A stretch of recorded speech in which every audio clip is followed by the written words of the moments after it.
Welcome to the Gemini Baby Podcast. Hi, hello. I'm your host, Divinity Jen.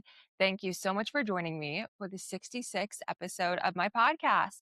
This is a place where we dive deeply into music, mysticism, pop culture, and so much more. We celebrate the duality of life and the cosmic chaos that comes with it. Hello, my friends. Thank you guys so much for being here. This week's episode is, oh my goodness, such a dream come true in many ways. In fact, the first half of this episode, I'm going to be giving you guys a recap on my adventures to the Northwest Astrological Conference in Seattle, Washington. And then for the second half of the podcast, we are going to have the interview with Carina, who is a fellow entrepreneur as well as a spiritual or metaphysically informed entrepreneur. And so we're going to talk to Carina a little bit about her business and what it's been like navigating it with astrology. And so I'm so excited for you guys to hear the interview. However, before we dive into that, I do want to give you guys a couple of announcements. Starting off, as always, if you're interested in booking a consultation with me, you can go to geminibaby.com/consultations, where you then can book with me either an astrology, tarot reading, or a hybrid of both. If you are in a music business, there's also an option for that as well. If you want to pair both music and astrology, my friend, that is also an option. However, if you want to get even deeper into your astrology chart and look at really the nuances, the complexities of one's chart, not just a normal natal chart reading, then you can also go book with me through shadowandshine.com, where I am offering zodiacal releasing readings, as well as readings that look deeper into the decans and bounds. You guys, it's so much fun. It's actually cheaper than my normal consultations. And so you can get like a written PDF from me and audio breaking it down. It is a fantastic way to get a reading with me, whether it's through my normal consultation with my website or through my partnership with Shadow and Shine. I recommend going there for a reading. The second announcement I have is the Patreon. As always, you guys, it means the world when you guys support my small business, especially in 2026 when times are tough. And so I actually just released my music branding workshop on Patreon, as well as my new ebook, which is actually something I haven't announced here. So I guess announcement on top of announcements. You guys, I'm so excited to announce that I've officially released my first ebook, The Starpower Formula, Marketing with the Midheaven. This is a book that is over 100 pages long, where I dive deep into the midheaven. You know, we're talking about branding, we're talking about marketing, we're talking about positioning. When we think about marketing with the midheaven, I'm not just talking about, let's go through like the visuals. I mean, I do include visuals in the book. However, I give you guys real life celebrity examples of how your midheaven can manifest. For example, RuPaul, he's a Pisces midheaven. Now, would you have guessed a Pisces midheaven for him? Maybe, but you also know who's a Pisces midheaven? John Cena. So what does RuPaul and John Cena have in common that makes them a Pisces midheaven? It's that level of illusion. John Cena, you can't see me. RuPaul, it's the drag races, right? And so I give you guys so many examples like that in the book. I believe there's about 3 for each zodiac sign, as well as my method on how to apply it. I am actually planning to release multiple Star Power Formula books, which is going to go over different astrological techniques paired with my music business knowledge, and then kind of just use that to inform you guys of how to use astrology to position yourself as a musician. And so if you guys are interested in that, you guys can go to my website, geminibaby.com/starpower, and you guys can find the link to purchase the book. However, as I mentioned earlier, if you do join the Patreon, you get access to that book for free. Yes, you get my branding workshop that I just did with Colorado Music Industry Alliance and my first ebook completely free as a thank you for joining the Patreon so early. I'm really going to be on Patreon throughout the summer, giving you guys more astro takes, doing tarot readings. It's been a little bit of a slow burn, but we are finally at the end of some of our chaos. So definitely go to geminibaby.com/Patreon, and you guys can find the link there as well. And so the last announcement that I have is also to promote my Gemini Baby playlist. You guys, I've been getting some great traction for the Neptune and Sagittarius playlist. So that is officially live. You guys can go to geminibaby.com/playlist. You can find my Neptune and Sagittarius playlist, my Uranus and Aquarius playlist, as well as manifestation, some of my psychic playlists. I'm building out a sun sign playlist for different musicians. I haven't updated that one in a hot minute, but if you guys want to get on that one early to see which artists are your sun sign, then I recommend you just go to joebaby.com/playlist and that will link you to everything. But without further ado, that is all of my announcements. So let's jump into the meat of the episode. As I mentioned earlier in the episode, I attended my first astrology conference, the Northwest Astrological Conference in Seattle, Washington. You guys, I've been manifesting going to this conference since probably about 2023, maybe 2022. And the fact that I finally made it happen 3, 4 years later, what a massive dream come true. I keep repeating myself in true Gemini fashion. It's Gemini season, right? But you guys, I cannot tell you how much this conference truly changed my life. In fact, I was just so like, I don't know, over the moon the entire weekend just to be in the presence of other astrologers, let alone learn from some world renowned astrologers themselves. And I'm just like still coming down from such an incredible weekend in Seattle.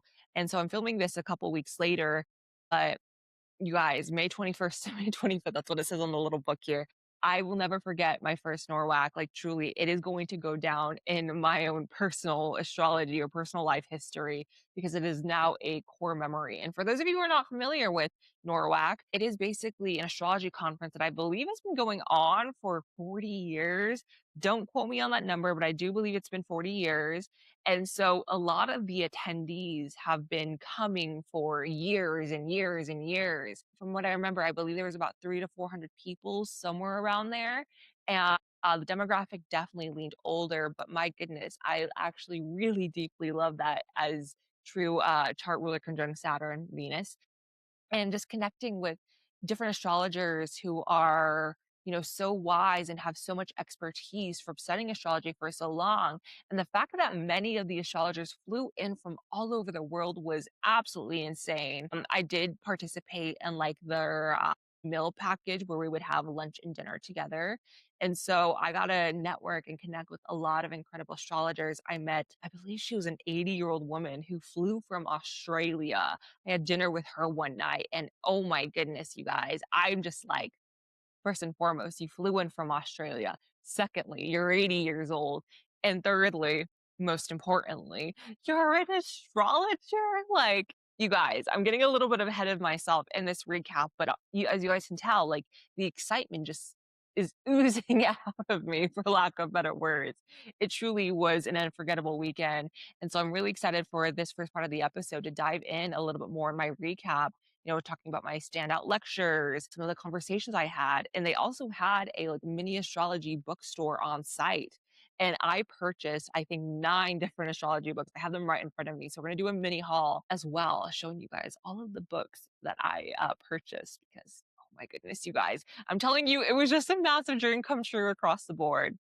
So I keep showing this to you guys, but this is their like little pamphlet for the weekend. And it basically has a list of the lectures as well as brief bios on the lecturers, as well as, just like some ads and stuff. And so I'm not going to show you guys the full thing, but what I thought was really cool is they actually put the astrology chart for the day of the conference, and so it was May 22nd, 2026, 12:45 p.m., Tukwila, Washington. Hopefully I'm saying that right, Tukwila, but super cool. And then it had like a little bit of the hotel map, it has the vendors, the staff, and then this is when we start getting into the lectures. And so there were pre and post conference workshops, and I did get to participate in the pre conference workshop, specifically the 7 celestial venoms, the planet and the nodes with Austin Coppock. And you guys, if there's anything that you need to know about me and astrology and podcasting, is the fact that I am a massive, massive fan of the astrology podcast. Chris Brennan is truly a phenomenal astrologer, and the podcast has provided me so much information throughout my astrology years, and just, the free educational material has been incredible. It's so accessible. It's so easy to digest. And if you guys have not listened to the astrology podcast, I highly recommend. And Austin Coppock, the person I took the pre-conference workshop with, he co-hosts the astrology podcast for their monthly astrological forecast. And so every month I'm watching the forecast for the month, and getting to meet Austin and briefly chat with him after the lecture was such a dream come true. We went over the nodes. I did have like a massive realization because we basically talked about the North Node and the South Node, Rahu and Ketu. And he had a lot of different descriptions for these placements. And I got to ask him a handful of questions throughout the lecture because it was, believe it or not, 6 hours long, not a lecture, a workshop. There's a difference between a workshop and a lecture, but the workshop was 6 hours long, you guys.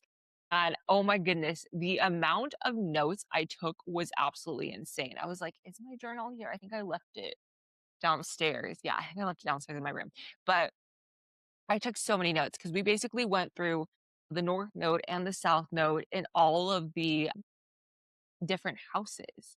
And so you guys are not in the different houses. I think it was on the different planets. I'm already forgetting. I'm already spacing. Oh my God. Mercury is about to go retrograde in Cancer. And so I'm recording this during the shadow period and I'm like already feeling it. I posted a TikTok yesterday of like my tarot by the sea, and the audio was messed up in the first two videos, but not the third. And I'm like, oh my God, Mercury retrograde shadow period is 100% coming for this Gemini, as it always does, but cannot be as bad as Mercury and Pisces retrograde that we had earlier this year, right? Sorry for the side tangent, but it's something that Austin said during the workshop is when you have the South Node on your moon, that the individual can often struggle with their mental health or go through periods of depression.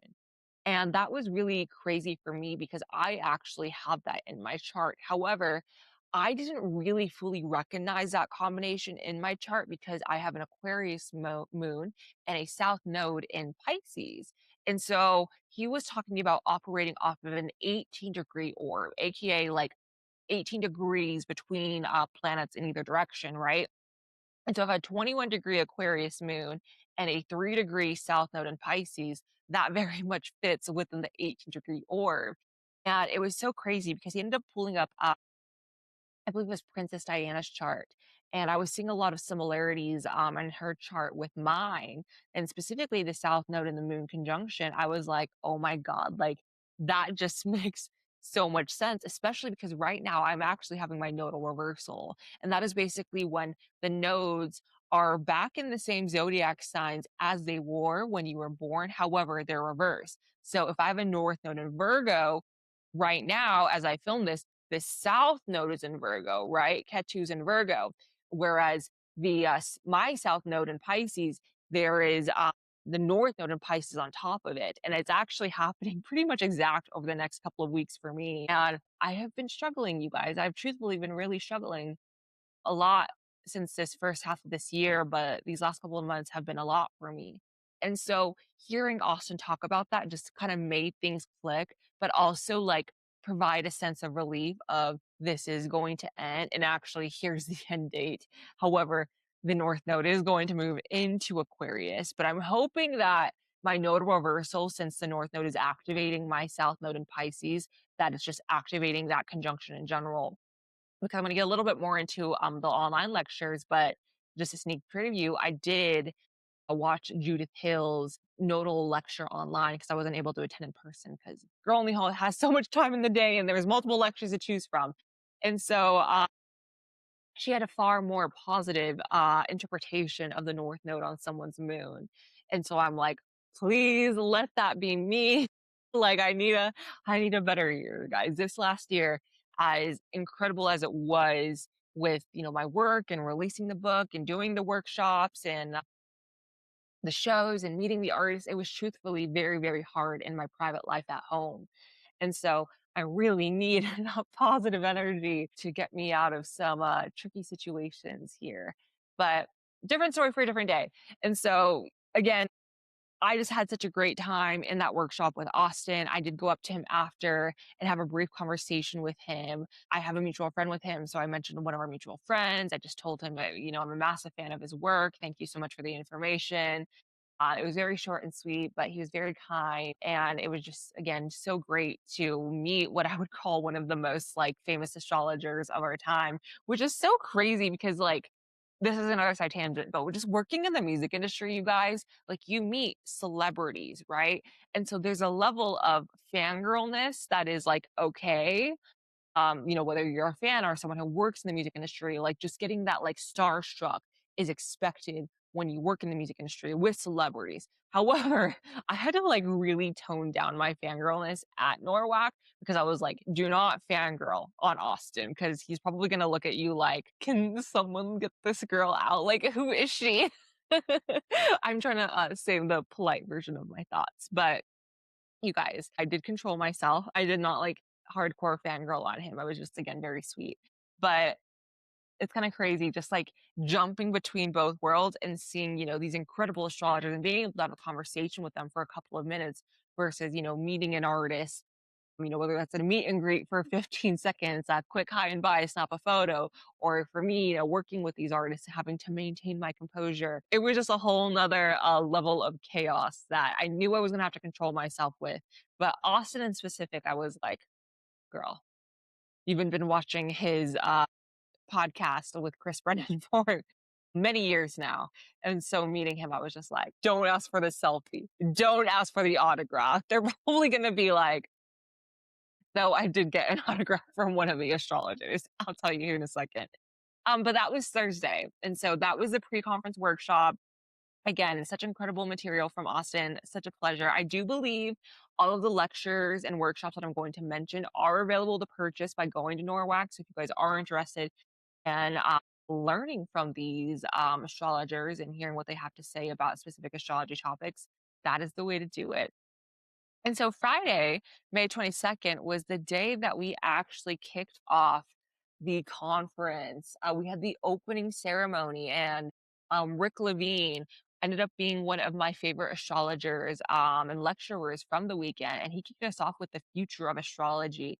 And my goodness, it was a perfect way to start the conference because not only is the material just incredible with what Rick shared, he is a phenomenal speaker. He is super engaging, super entertaining, and the way he describes things truly just makes sense.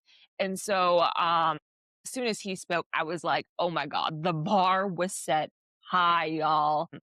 He kind of just took us down I guess, his predictions for this new era of life that we are all entering, with specifically with all the outer planets that have changed zodiac signs and they're all aspecting each other. And so he was just kind of going through like what he was anticipating and kind of what we can do as astrologers.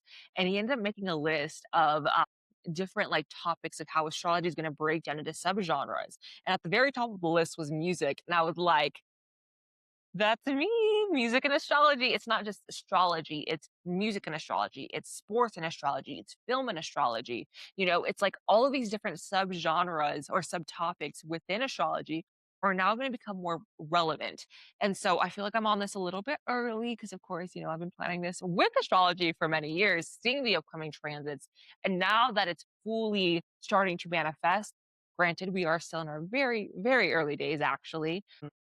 It was really confirming, especially because, just throughout Rick's first lecture, he said a lot of things that really resonated with me that I was like, okay, me and him are having the same predictions, which was validation from like my own astrology predictions, but also just like, oh my God, we are actually headed in this direction. Of course, just as a disclaimer, whatever I say, whatever I mentioned the other lecturers say, like Rick, please just take it with a grain of salt. None of this is concrete. None of this is permanent. We could fully be wrong.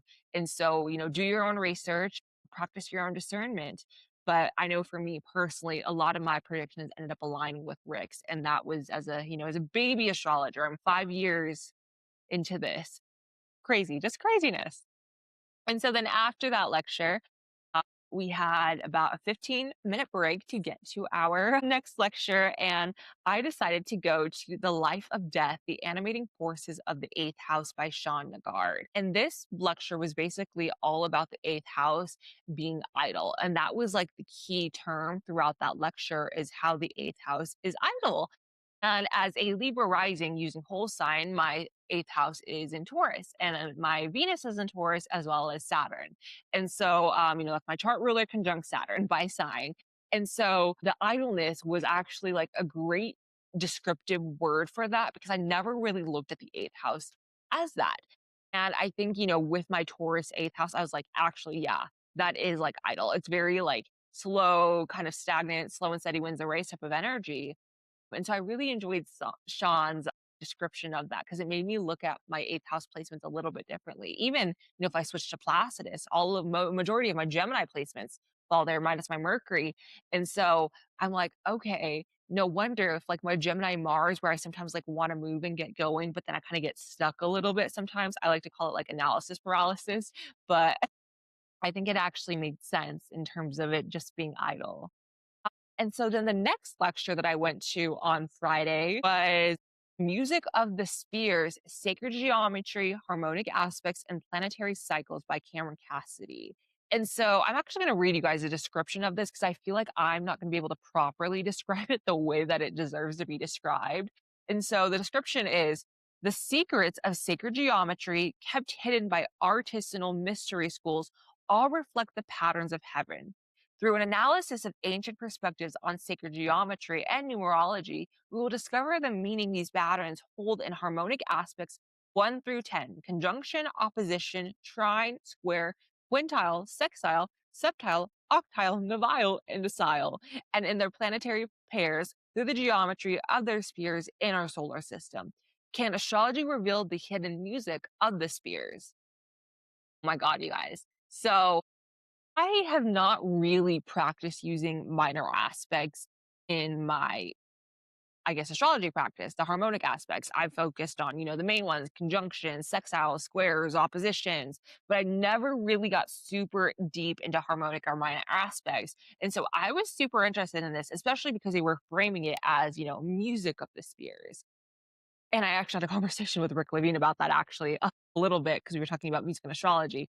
But this lecture was ran by Cameron Cassidy, and oh my goodness, it was a phenomenal lecture, but it definitely needed to be so much longer. That easily was a 6-hour workshop because, like, I was scrambling to get my notes written, you guys. I was like, write it down, look up, look down, look up, look down. Like, I was so into it and just learning. Like, again, I don't have my journal with me. I have to just to pause this episode to run and go get you guys my notes, but absolutely insane. Like, just so much incredible information, and it made me decide to actually pick up a book. I believe I have it somewhere here on like the minor aspects and the harmonic aspects and getting their interpretation so I can learn a little bit more and start to incorporate those into my astrology practice. And so you guys never know, like if you come book a reading with me, I might be like, okay, this aspect is a nubile. I'm probably not even framing that right.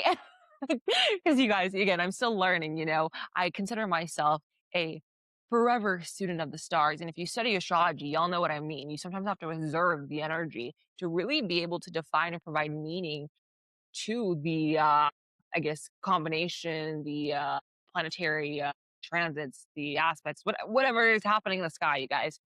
And so this is one of the many things that I have yet to dive down, but I would love to shortly. And then as I mentioned, I did watch Judith Hill's online lecture, Surfing the Transiting Leo and Aquarius Nodal Axis of 2026. And so this also happened on Friday, but again, I watched it online. Judith basically, again, went over South Node or the North Node and how to work with these energies. Again, another fantastic lecture. Purchase the lecture online, you guys. I am looking forward to the North Node being on my Aquarius moon based off of her interpretation. So exciting times. And just to note, you guys, the difference between hers and Austin's lecture is Austin was just talking about like the actual natal placements, not fully the transits. But when I was talking about, me kind of struggling this year with the North Node activating my South Node because of my nodal reversal, I felt that activation of that energy. Whereas with Judith's lecture, she's actually talking about just the Aquarius and the Leo nodes transition. So I hope all of this is making sense. I feel like I'm a little bit all over the place. And then we had dinner, and then the ending lecture for Friday was The Oracle Within: Lessons Learned from a Life in Astrology with Adam Ellenbass. Adam also did a fantastic job with his lecture. This was a little bit more of a personal lecture where he told us a little bit more about his story, as well as like how he got into astrology and just like key moments in his life and what the astrology was. And so that's always really interesting, I think, personally as an astrologer to look at. So like I was just telling you guys about how this like moon and nodal like reversal has been really flipping my life upside down to some extent. And Adam kind of went through the transits that were happening in the sky for him when he was like having his first child or when he started his astrology business. And so it was really cool. And at the end of the night, they did a NORWAC attendee meet and greet, which I had a lot of fun. I got to meet some astrologers. I actually met people there who are going to be coming on the podcast very, very soon. Spoiler alert. And so, again, just connecting with my fellow astrologers, such a dream come true.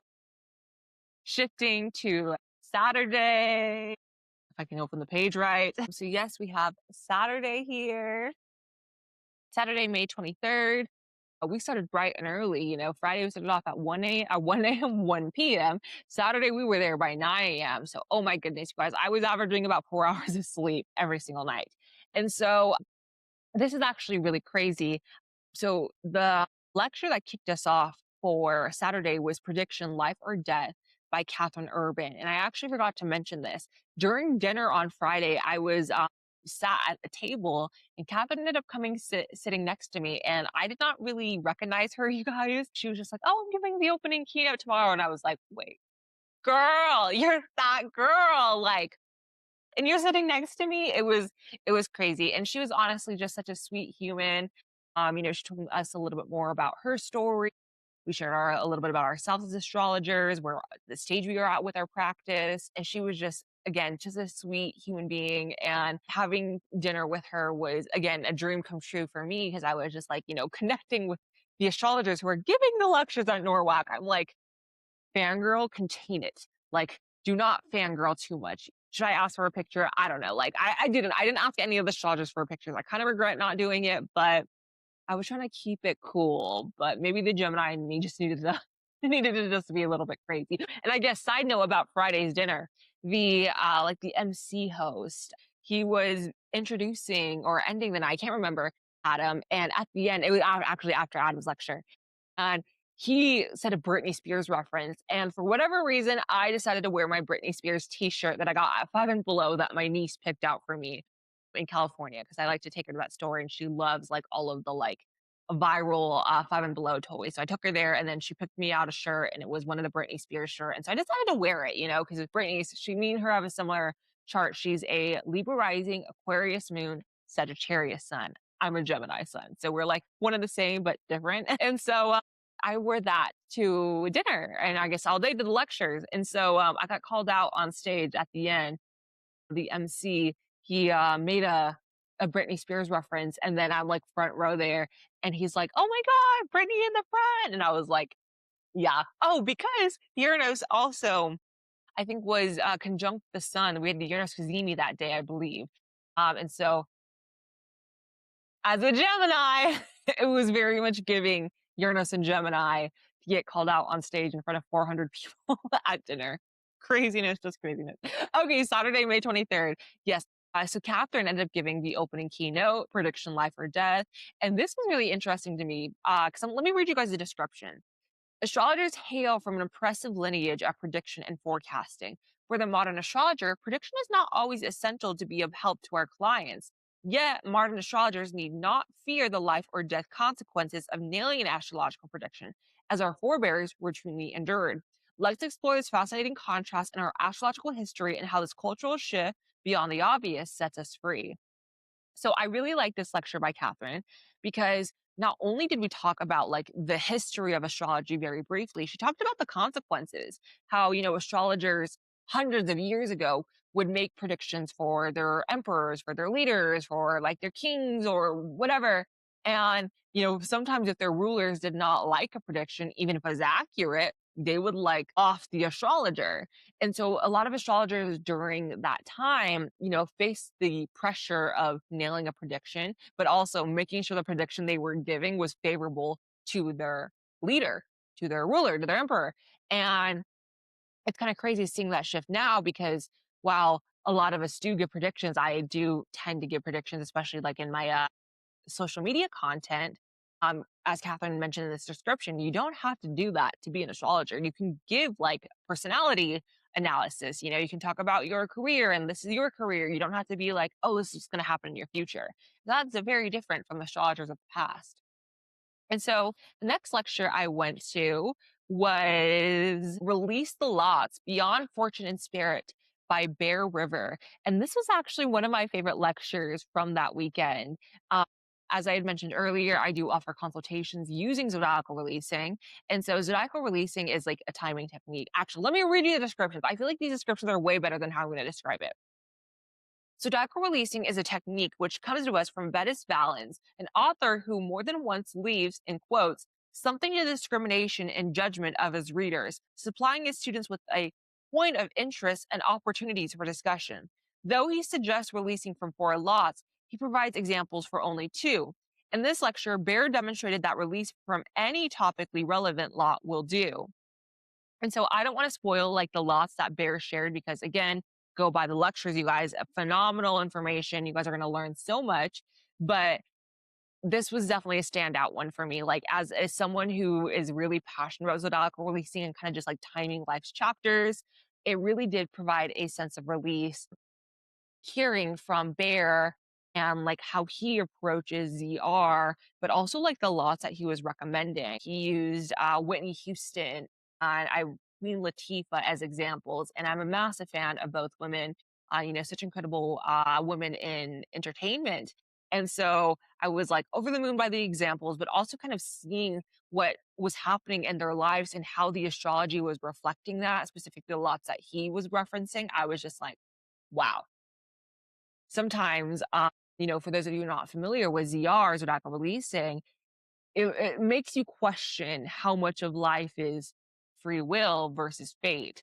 I'm inclined to believe there's a level of co-creation with the universe that maybe half of our life is fated and the other half is kind of up to ourselves. But when you get really nitty gritty into ZR, you guys, y'all can get down to the very minute. Like if I pulled up my ZR chart right now, I'm probably like I don't know, maybe a Gemini level 8 or something like that. If you guys don't know zodiacal releasing, it's deep. Book a reading with me and we can get all into it. Again, that's on shadowandshine.com to find my zodiacal releasing readings. But phenomenal lecture. I'm going to try not to geek out too much over it because I can just talk forever about it. And then the next lecture I went to on Saturday was Deepest Heavens, Restoring the Foundation of the Chart with the IC by Pallas Augustine. And this was also a really interesting lecture because it was all about the IC. And as someone whose whose IC is 2 degrees of Aquarius, Pluto has been doing a slow burn over my IC since 2023. You guys, it has been the ultimate slow burn of all slow burns. Pluto went retrograde about a month ago or 2 months ago at 5 degrees of Aquarius. Don't quote me on those dates as always, but it's going to retrograde back to 3 degrees, you guys. And while I'm like technically past the exact conjunction on my IC, that's still a 1 degree orb, you guys. Like I'm still feeling that. I also have a 1 degree Neptune Aquarius. So I would say like, the first 7 degrees of Aquarius, we're all feeling it. We truly are. And so I was kind of curious to hear what Pallas had to say about IC because, as I've mentioned throughout this podcast, if you guys have been following me for a while, I've been trying to move houses, not gone as planned. I've been having a lot of stuff happen in my personal life with my mom, obviously a spiritual awakening with Pluto going over my Neptune. Though I guess my awakening technically happened before that, but like Pluto going over my Neptune has been also like a whole thing with my spirituality. And so I was really curious because, this is going to be a 20-year transit. And so I also have, as I mentioned earlier, my natal moon in Aquarius. I also have my Uranus in Aquarius, as well as my lot of spirit in Aquarius. So I have a lot of things happening in Aquarius, you guys. And I've been really wondering how this is going to be playing out because I can make predictions, but forecasting 20 years ahead for my personal life, who knows? Like if I'm still here recording this podcast in my childhood home, something went wrong with my business, with myself. Like there should be no reason I'm recording this podcast in 20 years from my childhood home unless it's like a revisit, like, hey, for nostalgia. But I'm trusting I'll eventually get out of my childhood home. Different story for a different day. But it was really nice again to hear like Paula's perspective on the IC. She also wrote a book about it, and I really want to buy her book. And so that's like on my on my reading list. And she was even giving us examples of like how the IC can manifest. She was actually showing us the hotel building that the conference was at and how that was similar to like the themes of the IC. Again, I'm trying not to spoil too much, so guys, purchase the lecture. But I loved it. It was a great chat. And then the next lecture I attended was What the F? An astrological update for residents of planet Earth in 2026 by Rick Levine. So yes, I did go to 2 of Rick's lectures, and I'm so glad I did because this was another one where I was like, oh my God, like my predictions and Rick's are very, very aligned. And Rick is, I believe I think he's 77. I think that's what they said. I think him and Stephen Forrest are both 77-year-old astrologers. And so they've been doing this for a very long time, right? And I just love how Rick explains things. He was talking about the outer planets, how they're interacting with each other. He was really talking about the astrology of July of this year. And if for those of you who are into the astrology community, y'all know like July is crazy. We have the Mars and Uranus conjunction.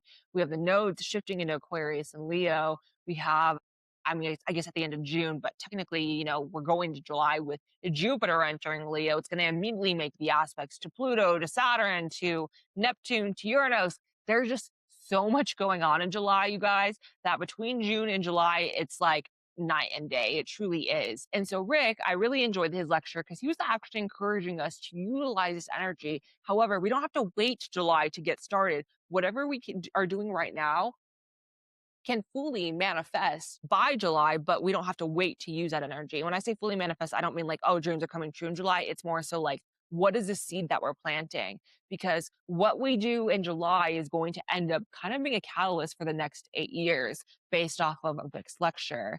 Yeah, so many thoughts. He did answer my question at the end. I just basically was like, hey, so I'm in music. I've been pursuing my dream. I know you're telling us all to like get started now. We don't have to wait till July, but what about for those who've already been pursuing the dream? We've been working for a while to make this all happen. And you know what he told me, y'all? He was literally like, I can't help you. Listen to your own intuition. Do what you already going to plan to do. And I was like, okay, bet. And then he told me he was a musician and that astrology is music. And I was like, fangirling, trying to contain my fangirlness. And then we had dinner. Oh, and we had lunch, of course, on Saturday as well. I skipped over that. I did end up skipping the last lecture, the closing lecture of the day, because we were doing a dance party. And I decided, I was going to go back to my Airbnb and switch into something nice and, touch up my makeup. And so I did that. And then I got to the dance party and I did not dance too much, a little bit, but I spent a lot of time connecting with one of my new friends from the conference, Zach, who you guys may or may not be meeting very soon. And him and I were just talking about astrology nonstop. Like, that is all we did at the dance party. But y'all, astrologers, they can get it down because they did it like in like the ballroom of the hotel. And so, there was lights, there was music, and it was more lit than some of the clubs here in Denver, you guys. Like, people were moving, they were getting it, they were having fun. Like, it was a blast. Even though it was a wallflower, it was a blast. And then Sunday came around, and unfortunately, I was not able to make the morning lecture. I think I ended up accidentally oversleeping that day, but that is also another one that I really want to check out because it was Do We Still Have a Dream? The Astrology of the March on Washington and Now by Samuel Reynolds. That is on my to-do list to watch ASAP. However, the first lecture that I did attend was How to Use Your Birth Chart as Your Business Plan by Rebecca Gordon. Unfortunately, Rebecca wasn't able to attend NORWAC in person, so we just watched her on Zoom. And it was really interesting because I have taken like a business planning using astrology with Lori Rivers, an astrologer that I've mentioned countless of times throughout this podcast. And so I was curious to see like how Rebecca approached it. And also because sometimes I dabble into like business astrology, like marketing with the midheaven, right? And so it was really good. It was really nice to hear Rebecca's perspective on that. I will say, I think I was a little bit too advanced for that specific lecture. However, I did meet people who really got a lot out of that. And so while I think I was a little bit already aware of this information, others were over the moon. And overall, Rebecca did a fantastic job of describing things. And then we had lunch. And then the next lecture I went to after lunch was, what lecture did I go to? I think I went to the US chart by Stephen Forrest. I'm pretty sure that's the one I went to. I'm like, why do I feel like I blanked on that one? Yeah. And so Stephen Forrest, he basically was talking about, the Pluto return of the US, Sun squaring Mars and opposing Neptune, basically like what is going to happen. Like, we didn't necessarily make predictions of what's going to happen, but more or less like, here is the astrology that's happening. Now it's up to us to kind of like figure out like what is actually going to manifest. And then the next lecture I went to was Patterns in the Solar Return by Catherine Irwin. Yes, I did go to a second lecture by Catherine. And this was also another one of my favorite lectures from the weekend. I'm really into solar returns, where you guys, like, I've been getting more into it over the last year, and I've actually been tracking my solar return 25 to 2026 because I'm a June baby. And basically, for those of you who are not familiar with solar returns, every birthday you get a new astrology chart. Of course, the one that you were born with is the most important. However, the astrology you get for your birthday basically predicts your year ahead. And I was a Gemini rising, you guys, ruled by my Mercury in Cancer in the second house conjunct Jupiter. And so when it was Taurus season, I was in California and I was sleeping so much, you guys. Like, uh, I don't have, Taurus in the 12th house natally, but it 100% manifested in my solar return because I was sleeping nonstop during Taurus season. So that was really interesting. And so I loved hearing Catherine's perspective on solar returns, how she approaches it. And so, yeah. And then we had dinner, and the last lecture to end the day, oh, I'm so sad, was Toward a Technology of Trust by Colin Bedell. And Colin was the MC host. And so I was really excited to hear like how Colin was going to approach it, because while it was AI was briefly touched upon, he really like established a philosophy on how astrologers can operate within their own integrity, and not all of us have the same morals, not all of us have the same values. Some of us are really for AI, some of us are really against AI, some are in the middle. And so he was basically not saying be against it, not be for it, but come up with your own philosophy and how you can really determine that for yourself. And so I really enjoyed Colin's lecture. I believe it was also his birthday, I think, because he was a Gemini. And so just uh, just craziness across the board. It might have not been his birthday that day, but I know we sang him happy birthday at one point. And then we had our closing ceremony. You guys, I still am not over the weekend. Like, I'm really trying to just skim through it. You guys can kind of see some of the lecturers there. I'm still getting used to doing this stuff on camera, so I apologize if it's not totally in frame. But you guys, overall, it was such a phenomenal weekend, and truly, I'm just over the moon of how everything came together. I've met so many incredible astrologers, some that you guys are actually going to meet very, very soon. Eating lunch and having dinner with other astrologers and just connecting with them was insane. Like, I think that was also a highlight from the weekend, not just the learning material, but just the networking and getting to know people. Because I was like, we would sit down next to each other. Strangers were sitting next down to strangers. And then we would be like, oh, what's your sign? And then we'd all figure out our synastry. And it was like mind blowing. Like, I ended up sitting next to a woman who was wearing a Capricorn Records t-shirt, and she was also into music and astrology, and me and her sat next to each other by chance. Or was it written in the stars? Who knows? But overall, it was just an amazing, amazing weekend. And I'm truly just so over the moon. Here's my little badge from the weekend. I'm hiding like my hometown though. But yeah, you guys, it was a dream come true. And now, before we shift to Carina's interview, I do want to do my NORWAC book haul, because y'all, let me show y'all the amount of books I purchased. I was like, how am I going to take all of these on the plane? Like, I have a weight limit, and I actually flew from Los Angeles to Seattle because I was basically gone for a month from Colorado. And so, yeah, I ended up getting them to fit, thank God. But yeah, let me show you guys my haul. I'm not going to give you guys like a full description of all of the books, especially because I haven't read all of them, but I have read some of them already. So this book stood out to me immediately. fixed stars and their interpretation. I already went through this book like completely and looked at my chart, and on the nose, you guys, very, very on the nose. So if you guys are looking for a fantastic book on the fixed stars, I highly recommend this one. I don't know if it's available online because a lot of these books were actually like I don't know if they were donated, but like they're like used. And so, a lot of the from my understanding, older astrologers have donated these books. And so some of these have their notes, and a lot of these books are from like the 90s, the 70s, the 80s. This book is from 1971, you guys. 1971, like craziness.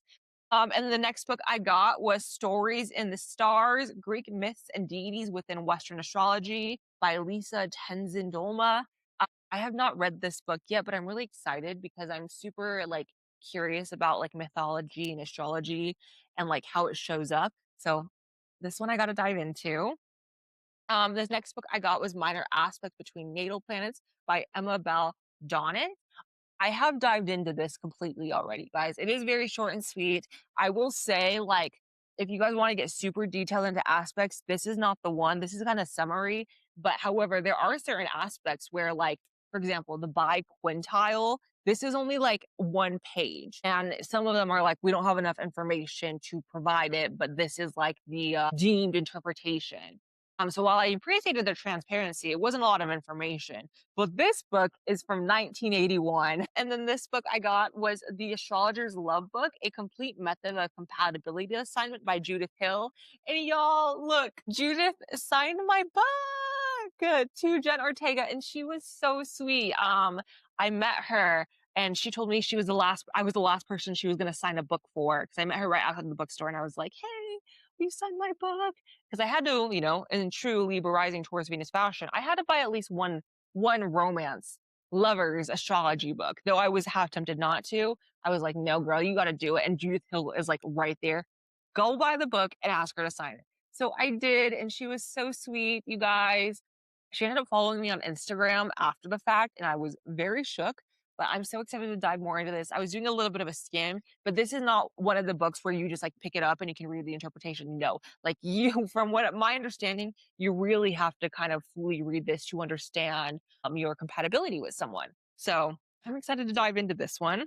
And then I've been like kind of skimming through this. I haven't fully read it yet, but this is The Only Way to Learn About Horary and Electional Astrology. This is a second edition by Marion D. March and Joan McEvers. I was really curious about this because I wouldn't say I'm an expert about horary or electional.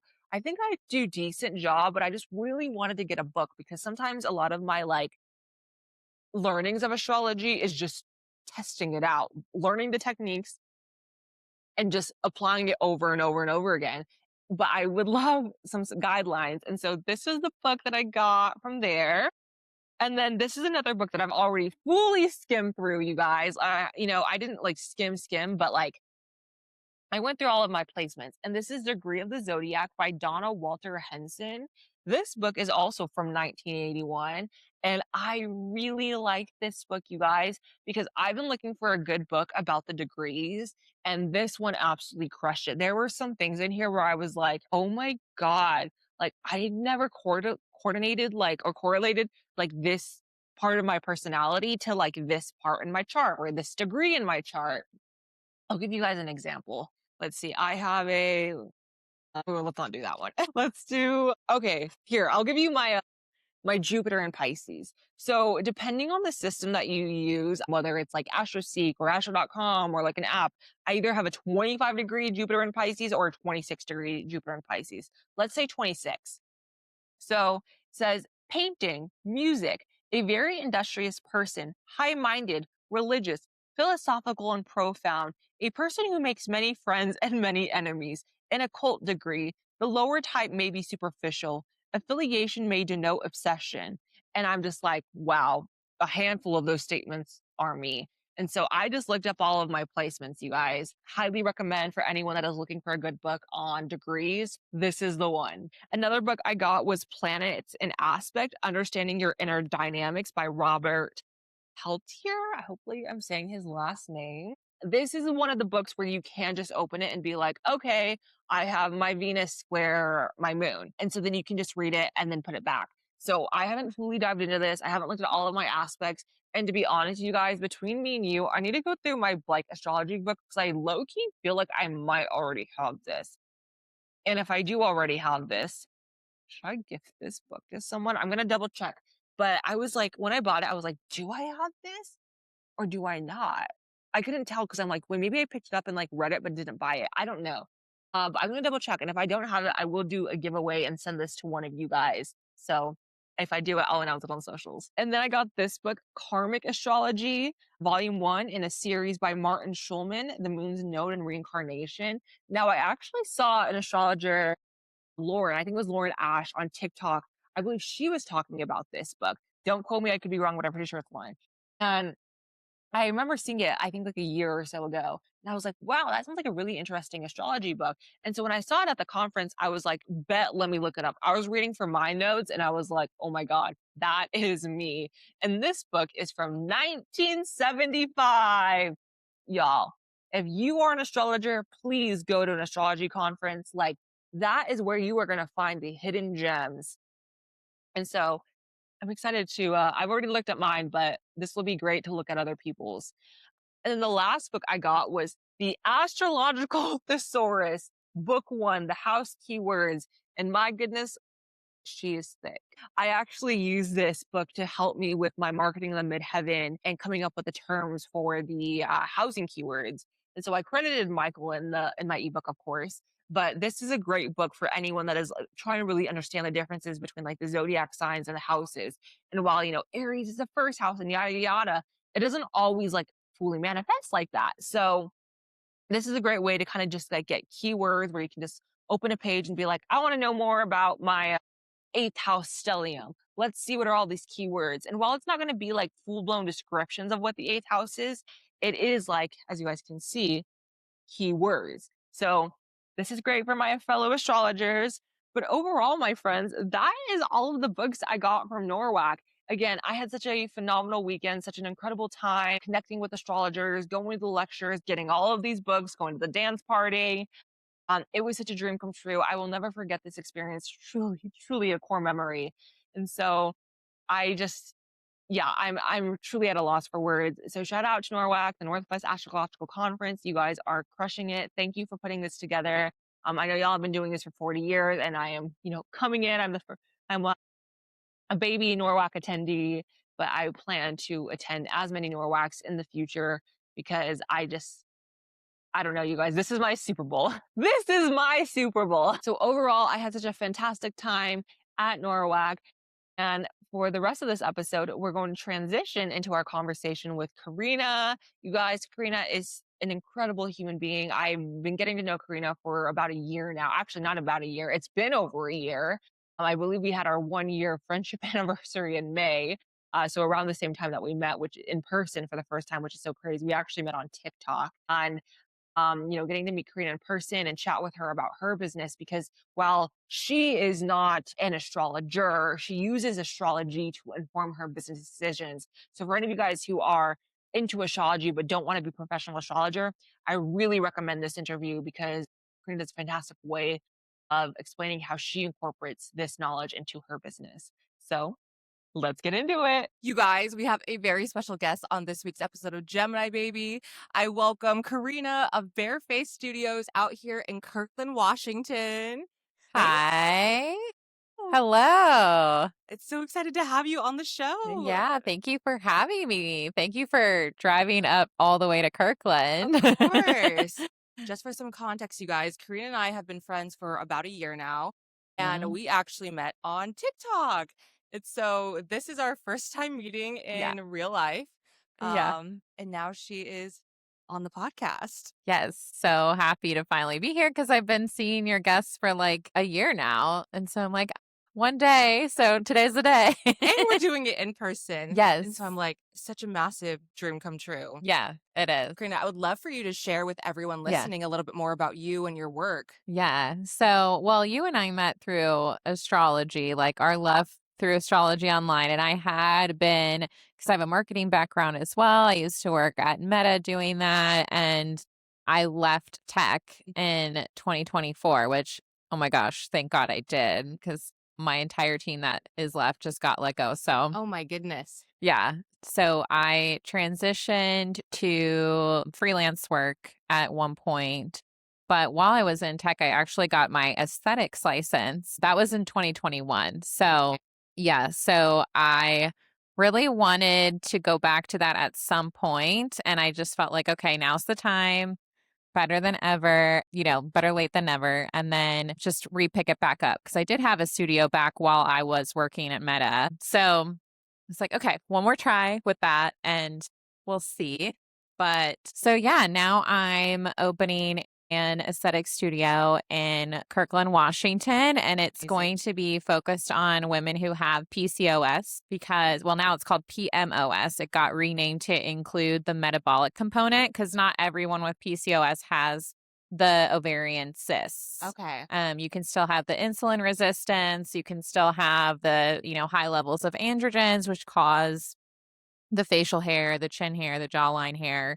And so I wanted to open up a studio that was focused on not just the permanent hair removal part, because women with PCOS have issues with getting laser done for hair removal. It is what we call in aesthetics, it can be a contraindication for women with PCOS because you could potentially aggravate those follicles hormonally and get increased density in hair.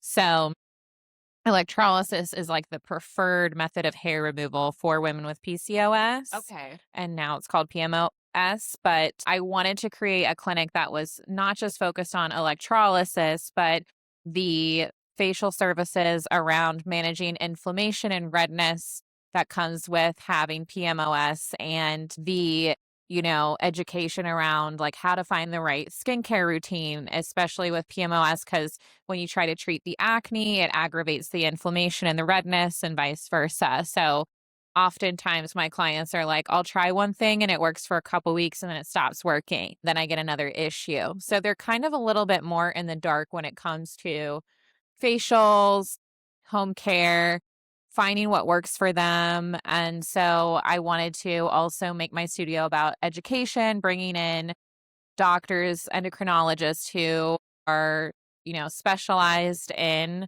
hormone therapy for those populations as well to help manage it internally. So it's not just, hair removal and facials, it's creating an ecosystem for women with hormonal conditions. So that way they have a solid group of people that can help guide them through that. Because often when women have PCOS or PMOS, they go to the doctor and they say, just come back when you're ready to start, your fertility journey. And so they kind of ignore them when it comes to, the acne concerns, the redness concerns, the hirsutism concerns, which is the facial hair, the mood swings, the dietary issues, all of those things can get ignored until they're ready to try to have a baby, or then the doctor will be like, okay, now I'll work with you again. So there's this huge gap in that population of care that I wanted to help address in something like aesthetics, where you're just trying to address one issue. So hopefully we'll see how that goes.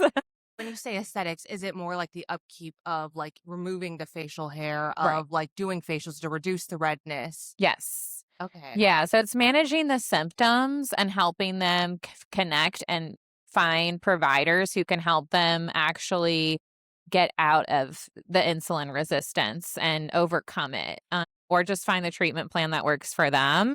So I'll be helping on the body image side and home care side with the hair removal and the redness and the acne concerns.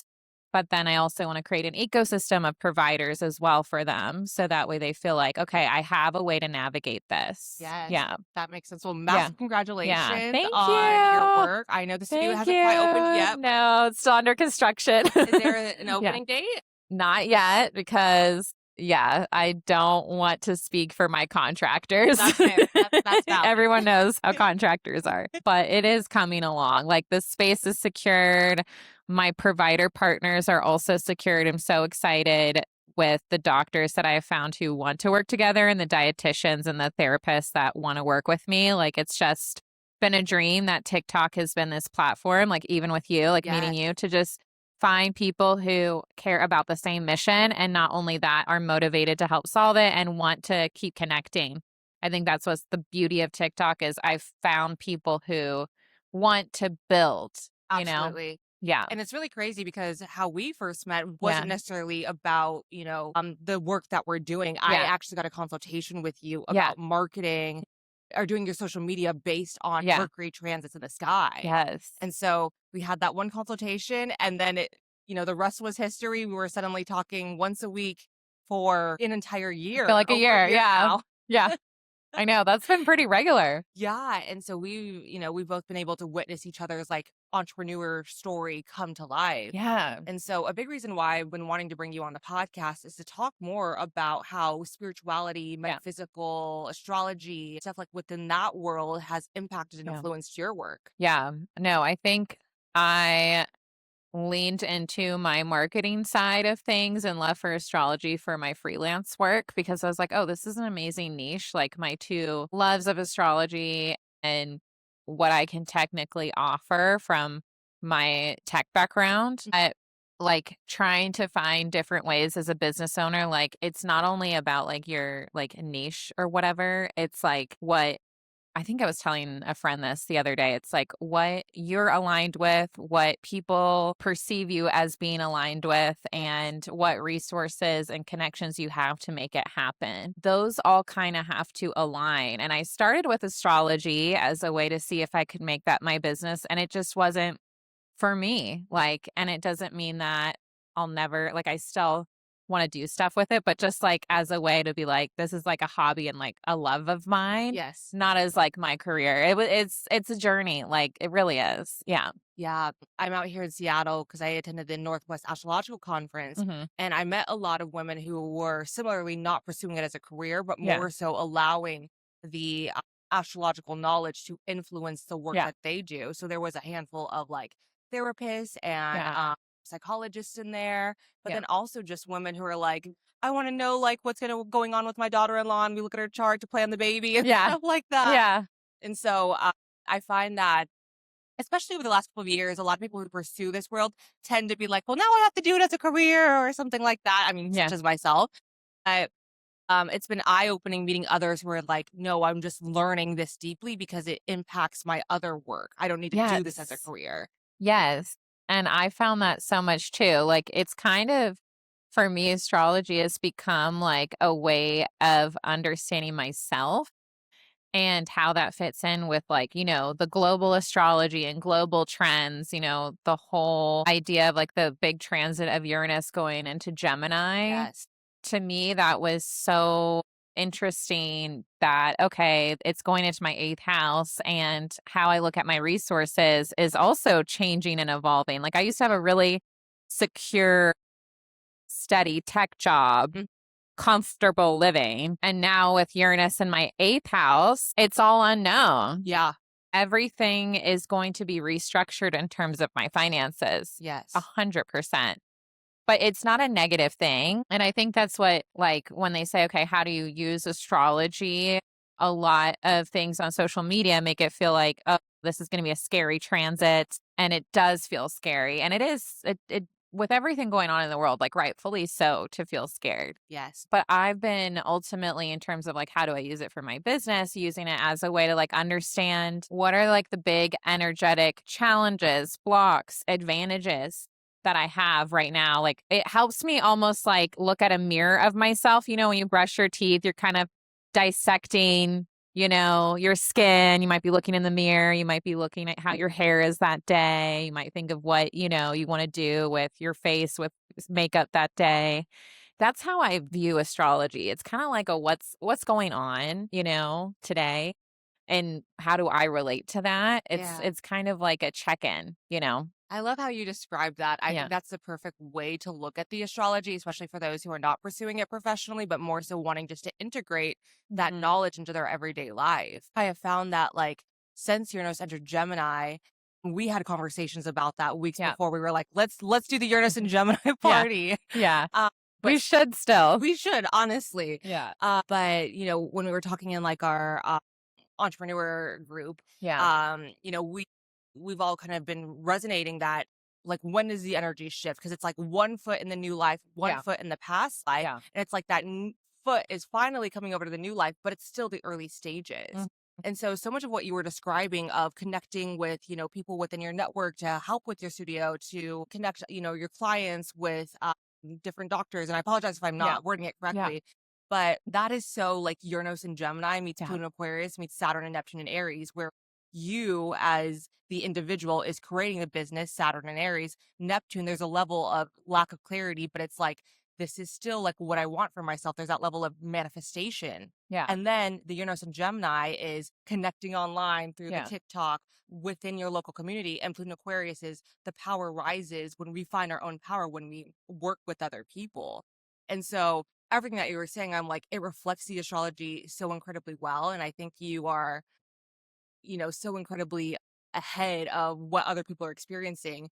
And I think that helps with astrology, where we're aware of what's going on, versus other people who are kind of Yeah. now having to start over because of the massive collective shifts that we are experiencing. Yeah, and I do closely track transits. And I found that when people are doing a week to week astrology and they're talking about the energy of this week or the energy of, I will say there's some astrologers where their energy of the day I am aligned with. But a lot of astrologers, they're like, okay, next week's going to feel like this. I am feeling that week prior to what they say. I've noticed this like too many times to think it's random.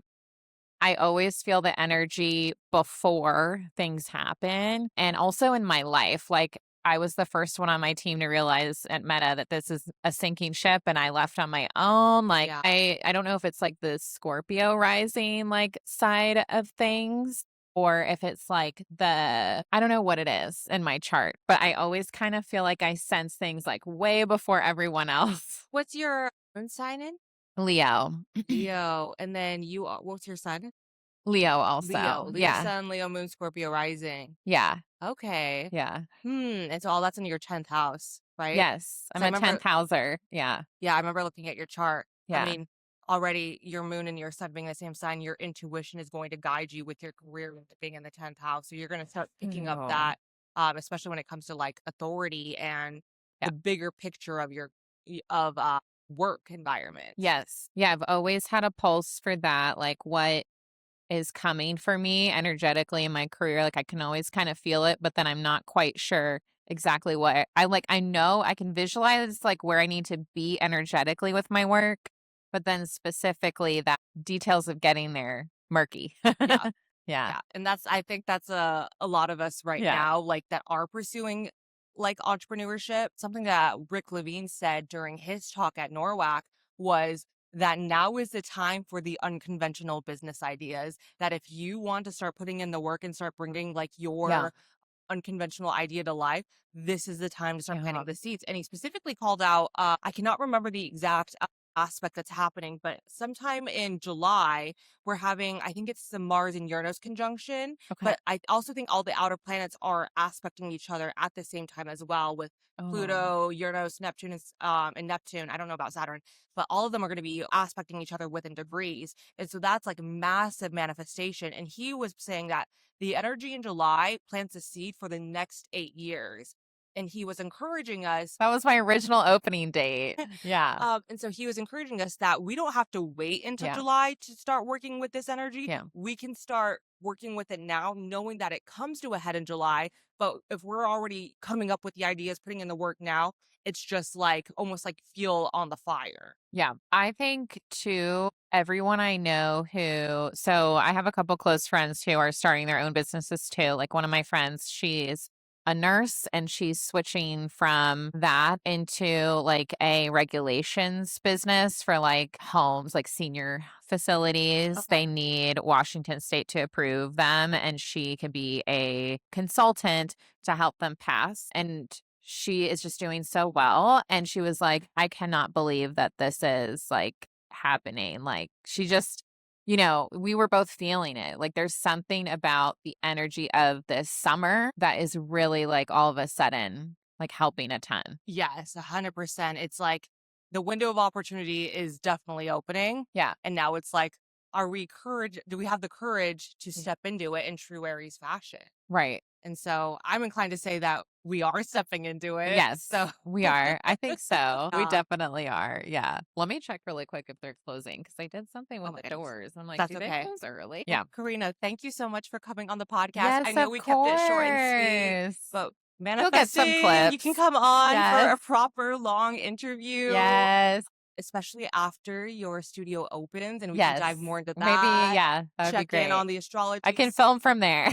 See how the July transits Yes. worked out. Would love that. Again, Yeah. thank you so much for your Thank time. you. Before you go, though, do you have 3 songs that you would like to recommend on this week's episode of Gemini Baby? I ask all the guests. I've been really into vibey music because I have to hype myself up to go into Seattle every day on the train. So I like that. I like the dance song that's trending on TikTok. It's like dun dun dun dun dun. No It's something idea. like that. And then, gosh, I don't have maybe because I'm wearing Charlie XCX nails, I'll say Apple because I'm in a Charlie Iconic. aesthetic today. It's brat summer over here. Yeah. So we'll give her a shout out. Well, I will include all of Karina's picks in the promotional graphic of this episode. But again, thank you so much for coming on the show. Of course. Thanks so much. And yeah, time to we didn't talk about them, Tyler and Pablo, but we're gonna go do our Tyler and Pablo vlogs. Yes, we're gonna vlog. I'm so excited. Bye guys. And a massive shout out to Carina for coming on this week's episode of Gemini Baby. As I mentioned earlier in this episode, I have known Carina for over a year now, and getting to meet her in person was so much fun. We had such a great time going around Seattle. She took me to the water. We went to get coffee. We got dinner. I went to her apartment. I met her dog. She was such a loveliest human being, and I'm manifesting that not only will I go to NORWAC again, but also that I will see Carina again, hopefully hang out for a little bit longer than a few hours. Again, you guys, I really love bringing people on the podcast and having them share your story. And so while we did not do a full interview with Carina this episode, I do plan to bring her back on when her business is fully launched. And for any of those of you who are in the Seattle area and struggle with PMOS, Carina is your girl. You guys know this wouldn't be a Gemini Baby episode unless we do our song recommendations. Now, Carina already gave her song recommendation, so I'm going to give mine. And the first song I would like to recommend is Voodoo Child's Slight Return by Jimi Hendrix. I actually went to go visit Jimi Hendrix's grave while I was in Seattle, actually the day that I met Carina. And this was purely by chance. Carina mentioned to me that there was a metaphysical store near my conference area, basically. And so when I looked it up and we were on our way there, the store was actually closed on a Tuesday. But then I'm looking at the map and I see less than a 5-minute drive, Jimi Hendrix Memorial. And I was like, the universe is universing. And so I ended up going to his grave. I did post some photos on Instagram for my birthday. And Jimi Hendrix is a legend. You know, as I mentioned earlier in this episode, I really struggled this year. I'm going to save all of that, the sob story for a different episode maybe. But I really struggled this year. And so getting to visit Jimmy, who passed away at the age of 27, which is the age that I was, because I'm recording this actually on my birthday. So I'm 28 now, but I was 27 when I went to go visit him. It just felt like an omen, which actually leads me to my next artist recommendation, which is Heart Shaped Box by Nirvana. And so Kurt Cobain is also from Seattle. And so I ended up going to his memorial, which was right next door to his old house. And it's just a fan made memorial. You know, it's a bench that fans like leave gifts and write things on. And they have like a little plaque for him that I think is also fan made. And, Kurt also passed away at the age of 27. And so, getting to see Jimmy's memorial and Kurt's memorial at the age of 27, arguably one of the hardest years of my life, I was going through my nodal reversal. That thankfully is wrapping up in July when the Aquarius and Leo. It just felt like an omen, you guys. Truly just to keep going, to not allow my struggles to get the best of me, to understand that there is so much work to do, that we should not be losing such incredible young talent entertainers to whatever was going on in their life at that time. There's obviously new stuff coming out about Kurt's passing, but which I don't want to get into right now. But there's a lot of work to do in the entertainment industry and music, and I do plan to dedicate, I'm not even plan, I'm dedicating my life to being the change that I want to see, as cliche as that sounds. But I really, really believe that there must be changes in the industry, and I don't want to see any more young performers leave us so early. So yes, I'm recommending Heart Shaped Box by Nirvana. And the last song I would like to recommend is Deep End by Julia Wolf. Y'all know I'm a massive fan of Julia Wolf. We've talked about her countless times on the podcast. But I wanted to recommend a Julia Wolf song because I was actually telling Karina how far is the Twilight like tourist stuff from here. She's like, girl, it's hours. So I was not able to see any of like the Twilight, I guess, scenes or not scenes, like locations or whatever.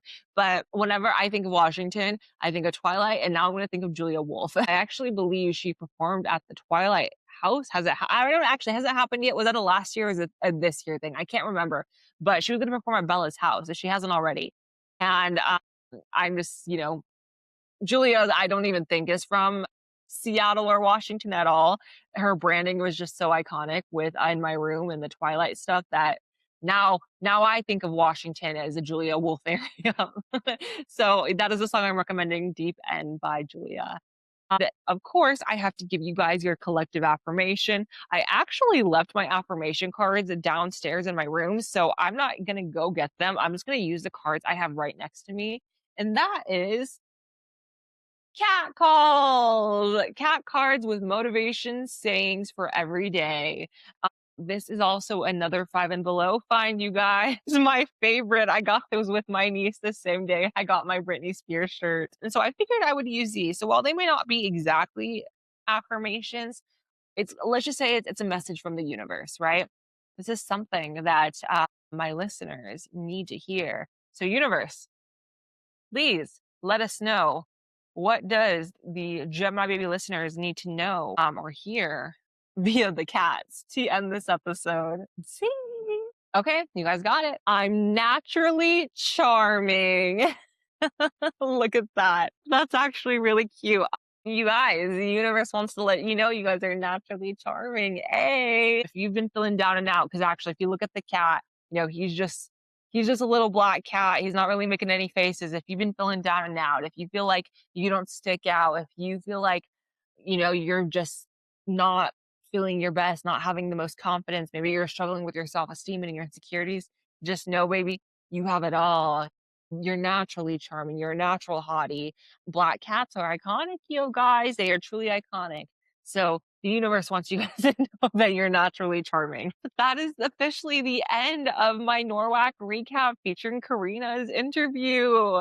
If you made it this far, drop me a cat emoji with a raindrop. Comment on any of my social media posts on Instagram, on TikTok, on Blue Sky, on YouTube. You can go to geminibaby.com/links to find all of my social media.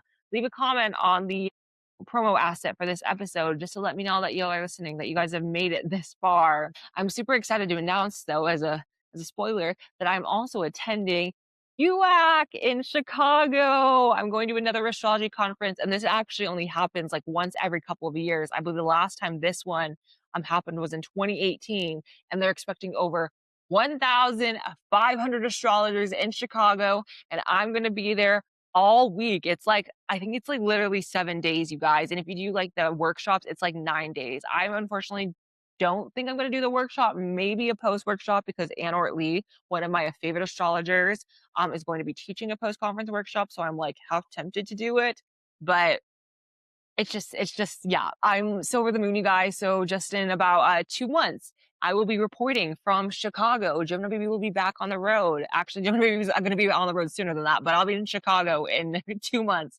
So shall we film some podcast episodes there?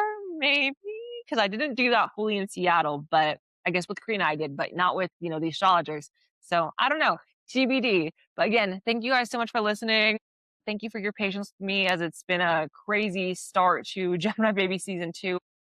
Just the video and the editing and the timing and everything that's been going on in my life. It's been a lot, but I'm feeling a lot more confident about the foundation from here on out. So thank you guys again for listening. I'm sending you guys so much love, and I'll see you in the next episode. Bye.